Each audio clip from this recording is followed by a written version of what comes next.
তুর্কিস্তানের মুসলমান মার খায়, আমি ফারুক জমিনের মধ্যে থাকবো, এটা হয় না। তুর্কিস্তানের মুসলমানের রক্ত ঝরে, আমি ফারুক আরামে এসে খাবো। আল্লাহ তোমার দরবারে কি জবাব দিব? আমি যাব তুর্কিস্তানের মুসলমানদের পাশে দাঁড়াবো, জোরে জোরে চিল্লায় বলা যাবে না মারহাবা। গর্ভে সন্তান 3 মাস, বাড়ি এসে ডাকতে বলে, বিবি ও আমার আদরের বিবি শোনো। বিবি ডাকতে বলে, স্বামী কি বলতেছেন?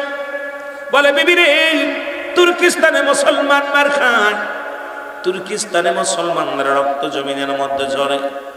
বিবিরে আমি যাব মুসলমানদের বাঁচানোর জন্য, মুসলমানদের পাশে দাঁড়ানোর জন্য।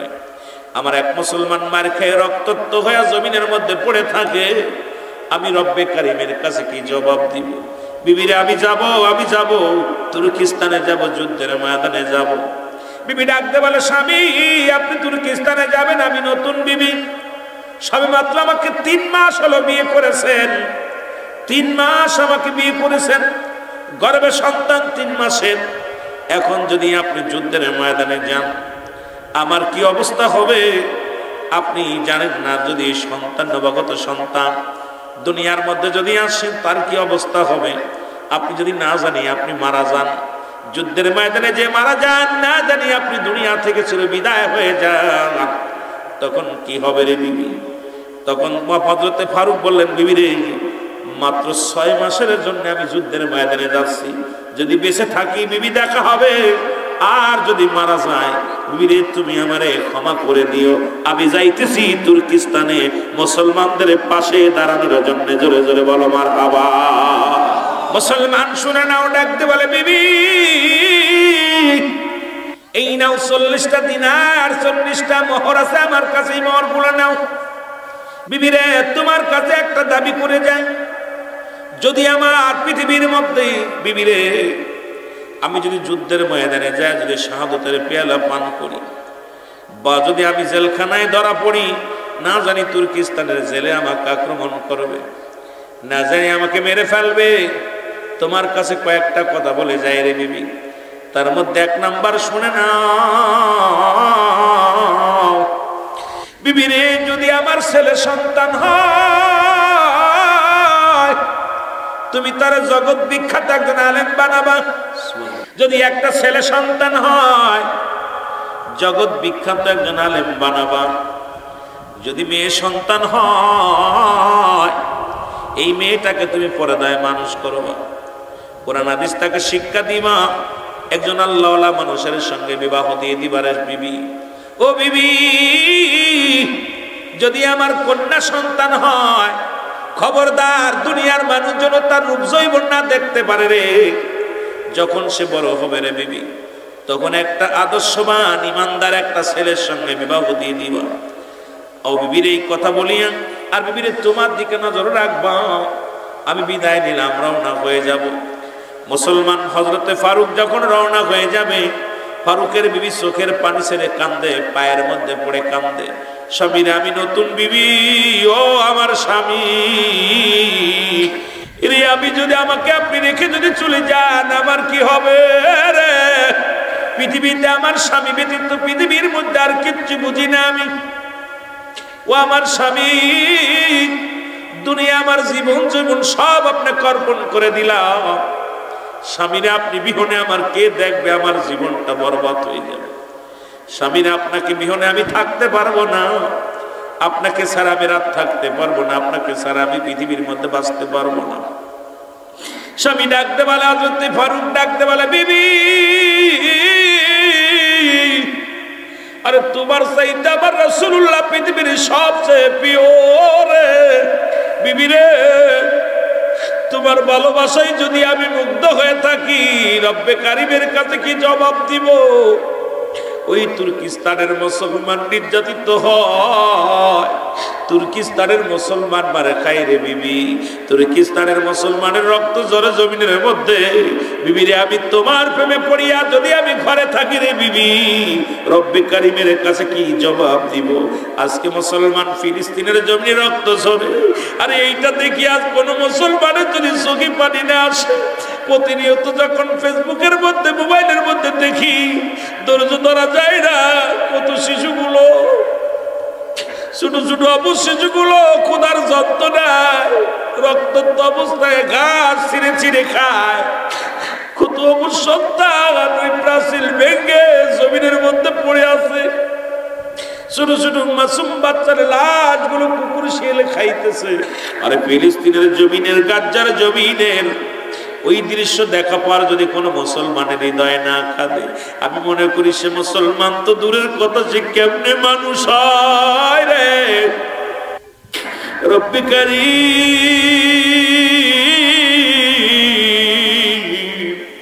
আমাদের যাওয়ার মতো ক্ষমতা নাই। ও রব্বে কারীম, আজকেই না মাবুদ গো, আজকের এই চরকি কমলাপুর থেকে জমিন থেকে তোমার দরবারে ফরিয়াদ করি, আল্লাহ ওই মুসলমানদের বিজয় দাও, ও মুসলিমদের চিরতরে বিদায় করে দাও। জোরে জোরে চিল্লায় বলা যাবে না আল্লাহু আকবার? আর তো জোরে জোরে চিল্লায় বলা যাবে না আল্লাহু আকবার? এ দুনিয়ার মুসলমান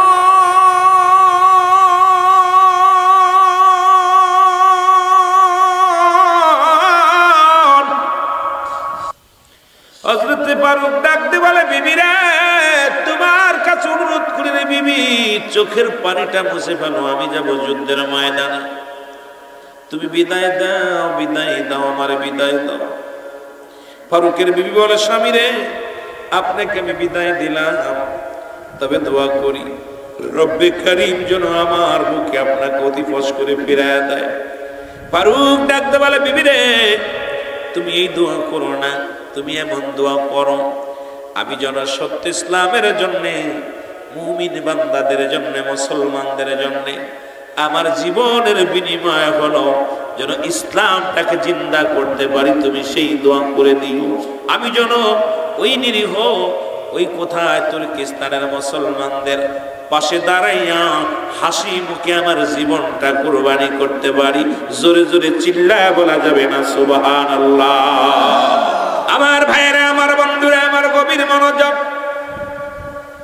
ফারুক বিবির কাছ থেকে বিদায় নিয়ে ঘুরে উঠলেন।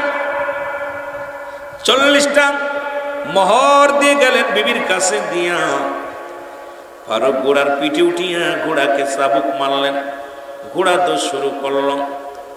ফারুকের বিবি যতক্ষণ পর্যন্ত ফারুক দূরে যতক্ষণ পর্যন্ত ঘোড়া নিয়ে যেতেছিল, পিছন থেকে বিবি তাকায়া তাকায়া স্বামীকে দেখতেছিল আর চোখের পানি ছেড়ে রব্বে কারীমের কাছে দোয়া করেছিল, রব্বে কারীম, রব্বে কারীম, আমার স্বামী যাইতেছে তুর্কিস্তানের জমিনে, তোমার কাছে ফরিয়াদ করি আমার স্বামীকে তুমি জীবিত অবস্থায় তুমি আবার আমার কোলে ফিরে দিও। জোরে জোরে বলেন না মারহাবা।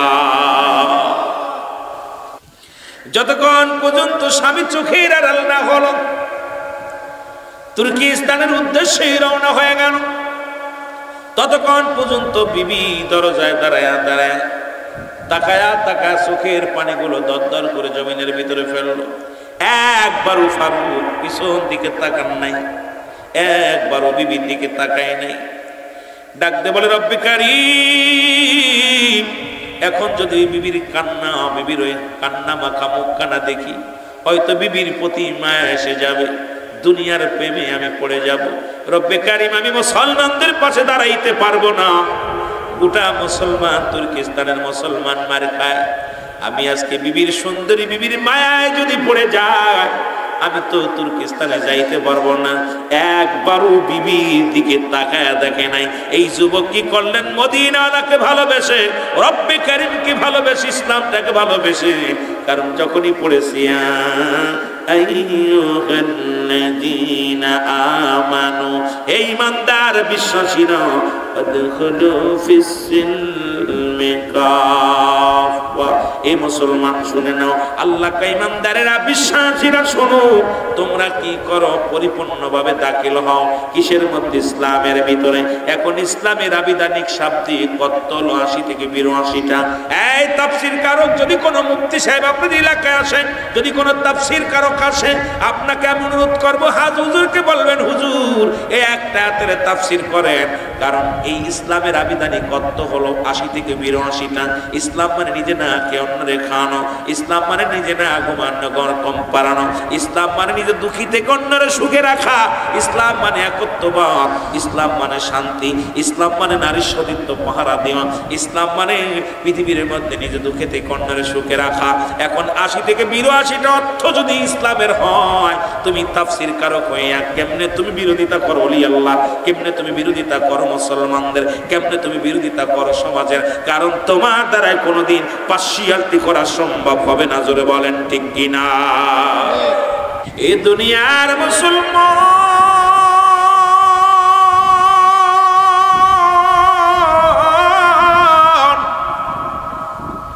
হযরত ফারুক তুর্কিস্তানে চলে গেলেন। মুসলমান যুদ্ধ শুরু হয়ে গেল, অনেক অমুসলিমদের সঙ্গে যুদ্ধ লড়লেন। এরপরে তুর্কিস্তানের সেনাপ্রধান ওই জায়গার পুলিশ বাহিনীর হাতে ধরা পড়ে গেলেন। মুসলমান 3 মাস তো দূরের কথা, 6 মাস চলে গেল। 1 বছর জেল, 2 বছর জেল, 3 বছর জেল, একাধারে একদিন নয়, 2 দিন নয়, 27টা বছর জেল হয়ে গেল হযরতে ফারুকের। জোরে জোরে চিল্লায় বলা যাবে না মারহাবা, আর জোরে জোরে চিল্লায় বলা যাবে না আল্লাহু আকবার। কয় বছর? 27টা বছর জেল হয়ে গেল। 27 বছর জেল যখন খাটলেন ফারুক, বিবি পথের দিকে তাকাচ্ছে রে। তুর্কিস্তানে যারা গিয়েছিল, যদি শোনে তুর্কিস্তানে কোনো সৈন্য ফিরে আসে, যা জিগায় ভাই সাহেব আমার স্বামীর খবর বলতে পারেননি, কেউ স্বামীর খবর দেয় না। পাগলিনী মা জননী সবচেয়ে যখন খবর শোনে তুর্কিস্তান থেকে অমুক ব্যক্তি আসছে, দৌড়ে তার বাড়িতে চলে যায়, ডাকতে বলে ভাই রে, তোমরা কি বলতে পারো আমার স্বামীর খবরটা বলতে পারো? 1 দিন 2 দিন নয়, ওরে মুসলমান হযরতে ফারুকের স্বামী দীর্ঘ 27টা বছর অপেক্ষা করেছে। আর আমার মা বোনেরা 3 মাস স্বামীর থুয়া, 3 মাস যদি স্বামী বিদেশে থাকে, স্ত্রী পরকীয়ায় পড়ে যায়, মুসলমান শুনে নাও, অন্য পুরুষের প্রতি আসক্ত হয়ে যায়। 1 বছর 2 বছর 6 মাস না যেতে যেতে দেখা যায় 4 বছর 5 বছর গেলে বাচ্চা থুয়া, ছেলে সন্তান থুয়া, বড় বড় সন্তান থুয়া আমার দেশের অনেক মা বোন অন্যর হাত ধরে চলে যায়, স্বামীর হক নষ্ট করে। রব্বে কারীম পৃথিবীর মধ্যে থেকে যে সমস্ত নারীরা স্বামীর হক নষ্ট করে, স্বামীর আমানত নষ্ট করে, ওর হজ যাকাত, ওর পৃথিবীর যত আমল করুক না কেন, যত বড় বুজুর্গপনা হোক না কেন, পৃথিবীর মধ্যে যারা স্বামীর হকটা, স্বামীর আমানত নষ্ট করে, ইয়াউমুল কিয়ামতের ময়দানে এই বিবিগুলো, এই মহিলাগুলো আযাবের সম্মুখীন হবে, কঠিন আযাবের সম্মুখীন হবে। এমনকি মানুষের সামনে কঠিন হাসরের ময়দানে লক্ষ লক্ষ নয়, কোটি কোটি নয়, এইরকম অসংখ্য মানুষের সামনে তাদের বেইজ্জতি করা হবে। সেদিন স্বামী যা কাঠ গড়ায় দাঁড়া করে দিবে, স্ত্রীরে আমার বিবিরে, আমি তো তোমার মুখে হাসি ফোটানোর জন্য আমি বিদেশে গিয়েছিলাম, বিবি আমি তো তোমারে সুখে রাখবো বলে কষ্ট করেছিলাম, তুমি আমার হক নষ্ট করেছো, তুমি আমার আমানত নষ্ট করেছো, আজকে জবাব দিতে হবে। অধিকাংশ মা বোনেরা দিন ধরা পড়ে যাবে। জোরে জোরে চিল্লায় বলা যাবে না আল্লাহু আকবার। আবার মা বোনেরা বলতে পারে, আবার হুজুর আমরা ধরা পড়ে যাব, আপনারা কি বেঁচে যাবেন? না না, আমরা বাঁচবো না। পৃথিবীর মধ্যে যদি কোনো স্বামী একমাত্র বিবি ব্যতীত অন্য কোথাও নাই, অন্য মেয়ের প্রতি আকৃষ্ট নাই, অন্য কোন নারীর প্রতি আকৃষ্ট নাই, রব্বে কারীমের দরবারে মুসলমান শোনো, বড় পুরস্কার পাবে। এবং যেই মহিলাগুলো যারা স্বামী তার স্ত্রীর হকগুলো আদায় করেছে, ওই স্ত্রীগুলো কিয়ামতের ময়দানে রব্বে কারীমের কাছে দাবি করবে, আর রব্বে কারীম পৃথিবীর মধ্যে যে স্বামীটা আমাকে তুমি দিয়েছিলে, আজকে তোমার কাছে একটা মাত্র দাবি, আজকে এই না দিনে, আজকে এই দিনে আমি তার হাত ধরে জান্নাতে যেতে চাই। ওই দুনিয়ার যে স্বামীটা আমাকে দিয়েছিলেন আল্লাহ, ওই স্বামীটাই নিয়ে আমি জান্নাতে থাকতে চাই। রব্বে কারীম ইব্রাহিমের কাছে চাইবে, প্রথম চাটা থাকবে আল্লাহ তুমি আমাকে জান্নাত দিছো, আমার সর্বপ্রথম চা থাকবে দুনিয়ার মধ্যে ওই হালাল করে স্বামী দিয়েছিলে, একজন ইমানদার স্বামী দিয়েছিলে, ওই স্বামীটাকে আজকে আমার এই ঘরের মধ্যে তুমি দিয়ে দাও। জোরে জোরে চিল্লায় বলা যাবে না সুবহানাল্লাহ? কোন পুরুষ তার চেহারা দেখে নাই। আর আমার দেশের মা বোনেদের যে অবস্থা, রাস্তাঘাটে ওয়াস্তে শরিয়াতের পর্দার ওয়াস্তে কোরআনি কায়দা নাই। বাংলাদেশটা আমাদের দুই সব মন্ত্রীগুলো মেয়ে মন্ত্রীগুলো দেশের প্রেসিডেন্ট মহিলা হওয়ার কারণে বাংলাদেশের মহিলাদের এত বেপরদায় চলাফেরা শুরু করেছে, যাদের বিরুদ্ধে কথা বললেই তো জোরে বলেন ঠিক কিনা। সবচেয়ে বড় কষ্ট। তবে রুহুল আমিনটা বন্ধ করতে পারে না। রুহুল আমিন সিদ্দিকের আওয়াজ ওই ছোট্টবেলা যেরকম শুনছেন ঠিক একই রকম তুলোধুনা ধুনে যায়। কে কি করলো, কে জেল দিল, আমি আগেই বলছি দুনিয়ায় আসছি একদিন যেতে হবে। রুহুল আমিন সিদ্দিকীকে দমায় রাখা যাবে না, কারণ মৃত্যুকে পরোয়ানা রুহুল আমিন সিদ্দিকী করে না। কারণ জীবন মরণ হায়াত মউত সব কিছুর মালিক কে? এগুলো দিয়া, কারণ সত্যকে সত্য বলবো, মিথ্যাকে মিথ্যা বলা, এটাই আমার অভ্যাস। কারণ সিদ্দিকী রুহুল আমিন সিদ্দিকী একমাত্র দরবারে ব্যতিক্রম বক্তা, যেই তেল মেরে ওয়াজ করা শিখি নাই, তেল মারা এটা অভ্যাস আমার নাই। কারণ সারা জীবনে ভাবেই চলবে যতদিন বেঁচে আছে। মারহাবা বলেন না? কষ্ট হয় আপনাদের? কষ্ট হয়?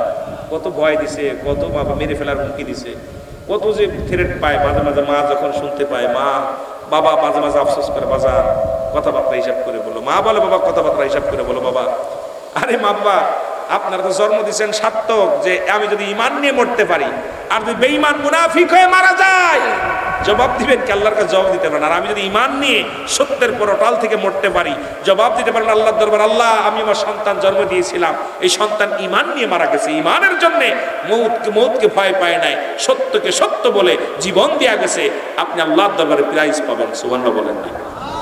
আমার মতো কাজ্জাব, আমার মতো ঠকবাজ, আমার মতো ধোঁকাবাজ সন্তান আপনার কোনো উপকার আসবে না। ইমানদার সন্তান যদি হয় আপনার কাজে লাগবে। আল্লাহু আকবার বলেন। আর একটু জোরে বলেন আল্লাহু আকবার। আমার ভাইরা, আমার বন্ধুরা, আমার 27টা বছর পার হয়ে গেল। কত বছর? 27 বছর পার হয়ে গেল। 27টা বছর পরে হযরতে ফারুক জেলখানা থেকে মুক্তি পেলেন। জেল থেকে মুক্তি হইয়া মনে পড়ে গেল বিবির কথা। আল্লাহ, ঘরে একমাত্র বিবিকে রেখে এসেছিলাম, না জানি বিবি অন্য পুরুষের সঙ্গে চলে গেছে, না জানি বিবি আমার অপেক্ষা আছে, না জানি রব্বে কারীম বিবির গর্ভে তো সন্তান ছিল 3 মাসের, না জানি ছেলে হয়েছে, না জানি মেয়ে হয়েছে। আবার চিন্তা করে দূর, আমার বিবি আমার জন্য অপেক্ষা করবে 27টা বছর ভাবতে পারি না। কারণ আমার বিবি তো 27টা বছর পার হয়ে গেল আমার তার জীবন থেকে, এখন আমার অপেক্ষায় থাকতে পারে না। সে নিশ্চিত অন্য কোনো স্বামী ধরেছে, অন্য কোনো সংসার করে, না জানি সে মারা গেছে, না জানি কি হয়েছে। এইটা কল্পনা জল্পনা করতে করতে 27 বছর পরে ফিরে আসলেন ফারুক দেশে। এসে যখন মুসলমান এসে বাড়ি বাড়ি ঘোরা শুরু করলো, নিজের বাড়িটা হারিয়ে ফেলেছে। 27 বছর আগে যেরকম বাড়িটা রেখেছিল এই রকম বাড়ি নাই। কারণ হযরতে ফারুকের যে সন্তান তখন জগৎ বিখ্যাত একজন আল্লাহর মাহবুব বান্দা, জগৎ বিখ্যাত একজন পণ্ডিত, নাম হলো হযরতে রাবেয়া। তখন তৎকালীন জামানায় ইনি হলো ইমাম মুসলমান শুনি ইমাম মালিকের, যিনি ইমাম মালিক তার উস্তাদ, তার নাম হলো হযরতে রাবেয়া। জোরে জোরে চিল্লায় বলা যাবে না সুবহানাল্লাহ? কোথায় বাড়ি? যে বাড়ি বাড়ি বাড়ি ঘরে, কোথায় আমার বাড়ি?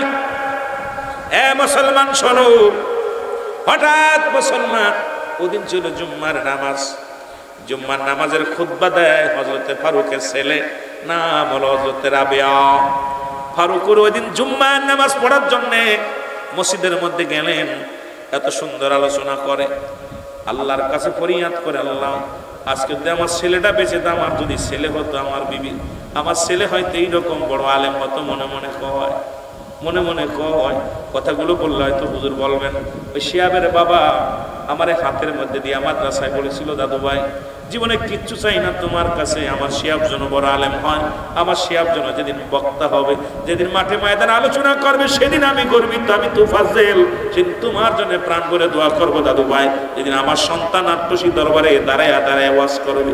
আজকে বাজানে মাঝে মাঝে ওরে গালিগালাজ করতাম, রাগারাগি করতাম, যখনই দেখতাম একটু উল্টো চলে রাগারাগি করেছি, ও ফেলি যেও না, এ ফেলি চলো না, এ ফেলি চলতে হবে। কারণ প্রতিটা বাবা মার স্বপ্ন থাকে সন্তান যেন মানুষের মানুষের মতো মানুষ হয়। জোরে বলেন ঠিক কি না? হযরত ফারুক দোয়া করে, আল্লাহ যদি এই সন্তান যদি আমার হতো কতই না আমি ভাগ্যবান হতাম। এত বড় আলেম, লোকজনের জিগায় ভাই এই আলেমটা কে গো? কয় এই জামানার বড় আলেম, উনি অনেক আলেমের উস্তাদ, ওনার নাম হলো হযরত রাবেয়া। জোরে জোরে চিল্লায় বলা যাবে না মারহাবা। বাবারে বাবার নাম কি কয় শুনেছ? ওর বাবার নাম, ওর বাবার নাম হলো হযরত ফারুক। সুবহানাল্লাহ বলে। ফারুক চিন্তা করে আমার নামের সঙ্গে নাম মিলে যায় রে, তবে 3 মাসের গর্ভবতী সন্তান রেখে গেছিলাম, এই সন্তান এত বড় হবে ভাবতে পারি নাই। হযরত ফারুক চিন্তা করে, আল্লাহ কি চিন্তা করি, না জানি মেয়ে হয়েছিল, না জানি ছেলে হয়েছিল। আবার চলে গেলে নদিন ঘোরাঘুরি করে সন্তানের মায়া, প্রতিটা বাবা মায়ের অন্তরের ভিতরে সন্তানের কত মায়া এটা বুঝতে পারি এখন বাবা হয়েছি। আগে বুঝতাম না, বাবারা যে এমনই হয়, মারা এমনই হয়। সন্তান যখন দুনিয়ার মধ্যে আগমন করে, প্রতিটা বাবা মা সন্তানের প্রতি এত মায়া, দুনিয়ার সব কিছু ত্যাগ করতে পারে, সন্তানের মুখটা বেজার দেখতে পারে না, সন্তানের মুখটা মলিন দেখতে পারে না। কারণ সন্তানের মুখ মলিন হলে বাবার কলিজার মধ্যে লাগে, মায়ের কলিজার মধ্যে লাগে। কারণ বাবা মা পৃথিবীর সব চাইতে বেশি ভালোবাসে তার কলিজার টুকরা সন্তানদেরকে। জোরে জোরে বলেন ঠিক কিনা? আমার ভাইরা, আমার বন্ধুরা, আমার হযরত ফারুক রাতের অন্ধকারে আন্দাজ করে একটা ঘরের মধ্যে প্রবেশ করলেন। বিশাল প্রাচীর দিয়া ছোট্ট একটা দরজা, এই দরজার মধ্যে ফারুক তার ঘোড়ার লাগাম ধরে টান মারলেন, ঘোড়াটা জোরে লাফতে যায় ভিতরে পড়লেন। আর ওই ঘরের মালিক ছিলেন হযরত রাবেয়া। জোরে জোরে বলেন সুবহানাল্লাহ। রাবেয়া ঘর থেকে এসে ফারুকের কলার চেপে ধরলেন, চোর বলে ধরলেন, বুকের সঙ্গে গর্দা ধরে টান দিয়ে বলে, তুমি আমার ঘরে ঢুকছো, চুরি করার জন্য উঠছো। ফারুক বলে, বাবারে আমি চোর না, বাবারে আমার কলারটা ছেড়ে দাও, হাতটা ছেড়ে দাও। বলে, আপনি নিশ্চিত চোর? এত রাত্রে কেন ঢুকলেন ঘরে? বলে, বাবারে আমি মনে করেছি এটা আমার বাড়ি, এই জন্য আমি ঢুকেছি, ভুল হয়ে গেছে। বলে, চোরেরে তুমি নিজে আসছো চুরি করতে রাতের অন্ধকারে, আবার নিজের বাড়ি বলে দাবি করো, তুমি বড় বড় চোর, তুমি বড় বাটপার। ফারুক বলে, না বাবারে আমি মিথ্যা বলি না, আমি মনে করেছি আমার বাড়ি, আমি বয়স হয়ে গেছি এখন, চোখে কম দেখি বাবা, ঝাপসা ঝাপসা দেখি, আমি তো এখন বাবা কি বলবো তোমার, এটা আমার বাড়ি মনে করে ঢুকছি, বাবা আমার ভুল হয়ে গেছে, আমারে তুমি ক্ষমা করে দাও। ফারুক বলে, না এই তৎকালীন জামানার মধ্যে মুসলমান শোনো, ওই রাবেয়ার উস্তাদ, রাবেয়ার যিনি ছাত্র তার নাম হলো ইমাম মালিক। আর ইমাম মালিক ছিলেন তৎকালীন জামানার কাজী, ওই বিচারের দায়ভার সমস্ত মহল্লার বিচারগুলো করতেন ইমাম মালিক। এবার হযরতে ফারুক মুসলমান শুনে নাও। এ ফারুক ডাক দিয়ে বলে, বাবা আমারে তুমি ছেড়ে দাও, আমি ভুল করে তোমার বাড়িতে ঢুকেছি, আমারে ক্ষমা করে দাও, আমার বাড়ি মনে করে ঢুকেছি। রাবেয়া কয়, না সারা যাবে না, আপনাকে ফজরের নামাজ পড়া পর বিচার হবে, বিচারের কাঠ করা ইমাম মালিকের দরবারে আপনাকে নিয়ে যাব, ইমাম মালিক আপনারে বিচার করবে, তারপরে আপনি কেন, যেহেতু বেগানা বাড়িতে আপনি কেন একজন পুরুষ হয়ে একজনের বাড়ি ঢুকেছেন, অনুমতি ছাড়া ঢুকেছেন, এটা আপনি অপরাধ করেছেন, দুই আপনি চোর, নিশ্চিত আপনি চুরি করতে এসেছেন, আর যদি চুরি না করতে আসেন অনুমতি ছাড়া কেন ঢুকছেন? এই বাড়ির মধ্যে কোনো মহিলা পুরুষ ঢুকতে পারে না, আপনি ঢুকেছেন, বিশাল আপনার শাস্তি হবে। জোরে জোরে চিল্লায় বলা যাবে না আল্লাহু আকবার। বাপ বেটার কথা হচ্ছে জনম দুঃখিনী মা ঘরের মধ্যে, সুবহানাল্লাহ বলেন না, বাপ বেটার আলাপ হয়। ফারুক ডাকতে বলে, বাবা তোমার নাম কি গো? হযরত ফারুক ডাকতে বলে, বাবা রে তোমার নাম কি? তোমার দেখে কেন জোরে আমার মায়া লাগছে রে বাবা। বাবা আর সন্তানের রক্ত রয়েছে গায়ের মধ্যে, সন্তানকে দেখি বাবা আফসোস করে বলে, বাবা রে তোমার নামটা একটু বলো, মনে হয় তোমার আমার চিনা চিনা লাগে, তোমারে কোথায় যেন দেখেছি বাবা।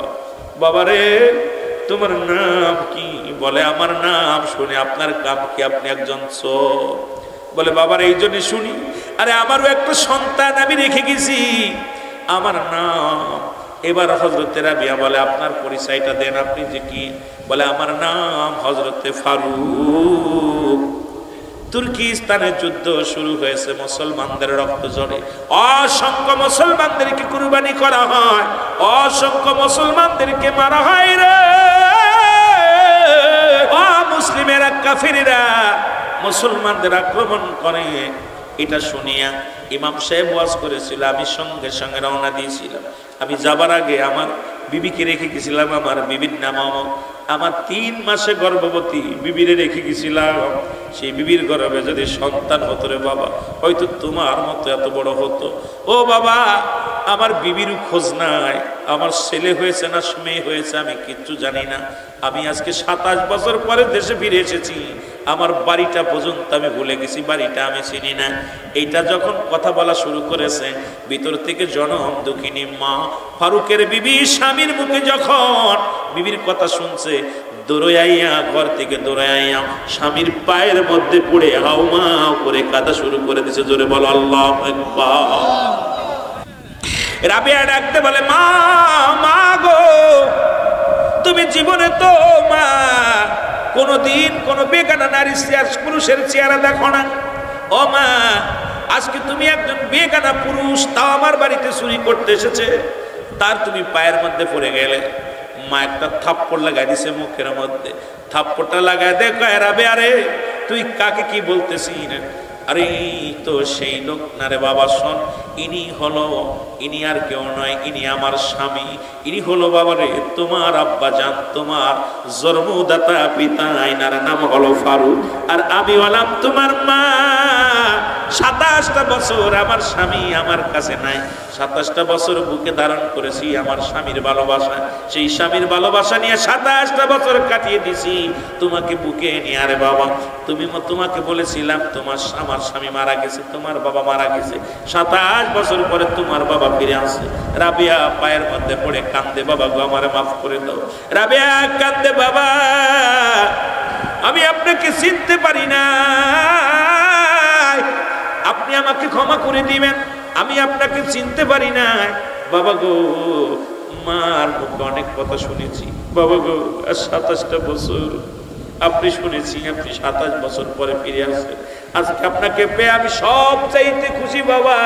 পৃথিবীর মধ্যে যেন আসমানের মধ্যে জমিনের মধ্যে আমার চাইতে খুশি আর পৃথিবীর মধ্যে কেউ নাই। আমি আমার জন্মদাতা পিতাকে আমি সামনে পেয়েছি। জোরে বলেন আল্লাহু আকবার। আর একটু জোরে জোরে চিল্লায় বলা যাবে না মারহাবা। আমার ভাইরা, আমার বন্ধুরা, আমার রাত কেটে গেল, ও মুসলমান, রাত কেটে গেল, ফজরের আযান হলো। রাবিয়া মসজিদের ইমাম, তৎকালীন জামানায় বড় ইমাম, বড় মসজিদের ইমাম। রাবিয়া মুসলমান ইমাম, উনি চলে গেলেন। বিবি ডাক দিয়ে বলে স্বামীরে আপনি আসছেন, যান মসজিদে যান, মসজিদে যে নামাজটা আদায় করে আসেন। কেমন বিবি, স্বামী আর কেমন স্বামী গো। ডাক দিয়ে বলে স্বামীরে, ও আমার স্বামী, আপনি জামাতে যান, জামাতে নামাজ আদায় করেন। আমার বাবারা এক ওয়াক্ত নামাজ কাজা দিলে 80 খুতবা পরিমাণ জাহান্নাম, যার এক খুতবা পরিমাণ হলো 2,88,00,000 বছর। ও মুসলমান, যদি আল্লাহর মাহবুব বান্দা হতে চান, অবশ্যই নামাজের প্রয়োজন, নামাজের গুরুত্ব দরকার। জোরে বলেন ঠিক কিনা? আমার ভাইরা, আমার বন্ধুরা, হযরতে ফারুক নামাজে চলে গেল। হযরতে রাবিয়া কুরআন তেলাওয়াত করে, এত সুন্দর কুরআন তেলাওয়াত করে, যেন মুক্তা ঝরে, আকাশ থেকে যেন মিঠা পানি বর্ষিত হয়, মধু যেন মুখ থেকে বাইর হয়। সব মুসল্লিরা নামাজ শেষ করলেন, চলে যায় মুসল্লিরা নামাজ শেষ করে। হযরতে ফারুক ডাকতে বলে মুসল্লিরা রে, আমি চোখে কম দেখি, কানেও কম শুনি, এই কে যেন নামাজ পড়ালো, এত সুন্দর কোরআন তেলাওয়াত করলো, এত সুন্দর নামাজ পড়লো, ইমাম সাহেবের বাড়ি কই? ডাকতে বলে তোমার বাড়ি কই? আমার বাড়িতে এখানে। কয় তুমি চেনো না, ইনি হলো আমাদের বড় মাওলানা, এই জামানার শ্রেষ্ঠ আলেম, আলেমে দ্বীন, যিনি ইমাম মালিকের উস্তাদ, যার নাম হলো রাবেয়া। এ মুসলমান শোনো, হযরত ফারুক দুটি চোখের পানি ছেড়ে ডাক দেবে, রব্বে কারীম, আমি 27 বছর বন্দী ছিলাম, মনে কোনো দুঃখ নাই। আমার বিবি পৃথিবীর মধ্যে আমার সন্তানকে জগৎ বিখ্যাত আলেম বানাইছে। আল্লাহ, আমার আর চাওয়া নাই, পৃথিবীর সব কিছু আমি পেয়ে গেছি, কারণ জগৎ বিখ্যাত একজন আলেম আমার কলিজার টুকরা সন্তান আমার জানাজা পড়বে, আমার দোয়া করবে। আরে আমার তো বয়স শেষ হয়ে কখন যেন মারা যায়, আমার কলিজার টুকরা সন্তান আমার জানাজা পড়বে, কলিজার টুকরা সন্তান আমারে কবরে নামাইবে, কলিজার টুকরা সন্তান আমারে কাফন করাবে, কলিজার টুকরা সন্তান আমারে দাফন করাবে। আমার চাইতে হ্যাপি আর পৃথিবীর মধ্যে কেউ নাই। জোরে জোরে চিল্লায় বলা যাবে না মারহাবা। এ মুসলমান, গভীর মনোযোগ নামাজ শেষ করে চলে আসলেন। হযরত ফারুকের বিবি ডাকতে বলে, স্বামী, আপনার সঙ্গে কিছু বোঝাপড়া আছে। কি বলে? আপনি আমাকে 40টা দিনার 40টা মোহর দিয়ে গেছিলেন, সেই 40টা মোহর আমি কোন পথে ব্যয় করেছি শোনেন। কোন পথে ব্যয় করেছি আপনি শুনবেন না, যেহেতু আপনি আমানত রেখে গেছেন 40টা। ওরে আমার মারা, আজকে যারা ওয়াজ শুনতে আসছো, স্বামীর আমানত কখনো অপচয় করবা না। স্বামীর একটা টাকা স্বামীর অনুমতি ছাড়া কোথাও দিবা না, স্বামীর অনুমতি ছাড়া ভিক্ষা পর্যন্ত কাউকে দিবা না, স্বামীর অনুমতি ছাড়া কাউকে দান ধ্যান করবা না, স্বামীর অনুমতি নিবা। কারণ স্বামী একজনকে যদি 1 কেজি পেঁয়াজ দিতে হয়, 10টা টাকা দিতে হয়, স্বামীর অনুমতি নিয়ে রাখবো। আমার প্রাণের স্বামী, কোনো ভিক্ষুক যদি আসে আমি তারে 1 মুঠা চাউল দিব, কোনো মানুষ যদি আসে আপনার আমানত আমি 1টা টাকা দিব, 10টা টাকা দিব। খবরদার, খবরদার, স্বামীর অনুমতি ছাড়া পৃথিবীর কোনো মা বোনেরা আমার স্বামীর আমানতটা আপনি নষ্ট করতে পারবেন না। আমার বাবারা, আমার ইচ্ছা মতো খরচ করো, স্বামী বিদেশে থাকে, টাকা পাঠায়, ইচ্ছা মতো বন্ধু বান্ধব নিয়ে উড়াও, আল্লাহর দরবারে জবাব দিবা কি? জবাব দিতে পারবা না। জোরে জোরে চিল্লায় বলা যাবেন আল্লাহু আকবার। এ নারুয়ার মারা, গিকুমলার মারা, স্বামীর থেকে অনুমতি নিয়ে রাখবেন যে আমার স্বামী, আমি মানুষকে দান ধ্যান করতে চাই, আপনি আমাকে একটু সুযোগ দিবেন, আপনার ইনকামের টাকা, আপনার আমানত, এটা আমি 10 টাকা দিব, 5 টাকা দিব, যদিও আপনি অর্ধঙ্গিনী, অনুমতি নিয়ে রাখবেন। সুবহানাল্লাহ বলেন না? অনুমতি নেয় না, অনুমতি না নিয়ে খরচ করলেন, হয়তো স্বামী কিছু বলবে না, স্বামী হয়তো আপনাকে ভালোবাসে, মায়া করে, কিছু বলবে না, কিন্তু মনে মনে চিন্তা করে, কি রে এ আমার ভাইরা। হযরত ফারুকের বিবি বলে, স্বামীরে, আপনি 40টা মোহর আমাকে দিয়েছিলেন, সেই মোহরগুলো আমি কিসে ক্ষয় ব্যয় করলাম শুনে না। স্বামী ডাক দে কয়, বিবি রে, আমার আর তোমার হিসাব দেওয়া লাগবে না, পৃথিবীর মধ্যে এত এত দামি মোহর তুমি উপহার আমারে দিছো। ও আমার বিবি, শুনে নাও, শুনে নাও, তুমি আমার কলিজার টুকরা সন্তানকে জগৎ বিখ্যাত আলেম বানাইছো, এর চাইতে পৃথিবীর আর কি পার আছে রে আমার স্বামী। ও আমার বিবি, আর তোমার কাছে আমি আর কোনো তোমার কাছে কিচ্ছু চাই না, তোমার 40টা মোহর এর কোথায় খরচ করলে জানতে চাই না, তুমি আমার যে এত দামি মোহর আমার উপহার দিছো, যা পাইয়া আমি সব চাইতে বেশি খুশি হয়েছি। আজকে মনে পড়ে যায় কথাটা বলতে, আমার আব্বা এখানে হাজির, আমার বাবা মা বার বলতো, বাবা রুহুল আমিন রে, তোর ইনকাম খাওয়া লাগবো না, আমার জানাজাটা পড়বি, আমার দোয়া করবি। বাবারও একটা দাবি ছিল, বাবা বলতো, বাজান রে, আমার অন্য ছেলেরাও স্কুলে পড়ে, তারা যদি 60 গায়ে দেয়, তুমিও যদি 60 গায়ে দাও, তাহলে তোমার তো স্কুলে পড়ায় ভালো। মা বলতো, বাজান রে, বাজান তোর কাছে অনুরোধ করি, আমি যত তোর প্রয়োজন হলে আমরা ভিক্ষা করে খাওয়াইবো, কোনো দুঃখ নাই, তবে আলেম হবে, আমাদের জানাজা পড়বি, দোয়া করবি। এইরকম প্রতিটা বাবা মার স্বপ্ন থাকে না আমার বাবারা। এই জন্য আমি আপনাদেরকে বলে যাই, এমন সন্তান বানান যে সন্তানগুলো আপনার জানাজা পড়বে, যে সন্তানগুলো আপনার কবরে রাখবে, যে সন্তানগুলো আপনার জন্য রব্বে কারিমের কাছে প্রার্থনা করবে, রব্বে কারিম এত খুশি হয়ে যাবে, খুশি হওয়ার পর আপনার জন্য জান্নাতের দরজা খুলে দিবে। জোরে জোরে চিল্লায় বলেন মারহাবা। সন্তানের প্রতি 14টা হক থেকে যায়। কয়টা হক? 14টা হক। 7টা হলো ইন্তেকালের পরে, 7টা হলো ইন্তেকালের আগে, 7টার মধ্যে ইন্তেকালের পরে সবচেয়ে বড় হক যেটা, সেটা হলো মুসলমান শুনে নাও, সময় তাদের জন্য মাগফিরাত কামনা করা, তাদের জন্য দোয়া করা। 1 নাম্বার তাদের জন্য মাগফিরাত কামনা করা। 2 নাম্বার তাদের জন্য দোয়া করা। আজকে আমরা এমন সন্তান রেখে গেলাম শুধু বাতিল ফেরকা মাদ্রাসায় লেখাপড়া করাই, তারা হাত উঠাইতে পারে না, তারা দোয়া করে না। আমি অনুরোধ করব প্রয়োজন হলে ছেলেকে কলেজে পড়ান, স্কুলে পড়ান, তবুও দাবি করব আপনাদের কাছে একটা সন্তানও বাতিল ফেরকায় পড়ালেখা করাবেন না। ওই সন্তান আপনার জানাজা পড়ে দোয়া করবে না, ওই সন্তান আপনারা মুসলমান নবীর দুরূদ পড়বে না, মিলাদ কিয়াম পড়বে না, ওরা জানাজার নামাজ পড়ে দোয়া করবে না। মুসলমান শোনো, মানুষকে কোনো মেহমানদারি করবে না। এই জন্য অনুরোধ করবো প্রয়োজনের সন্তানকে আপনি জিনারের লাইনে লেখাপড়া করান।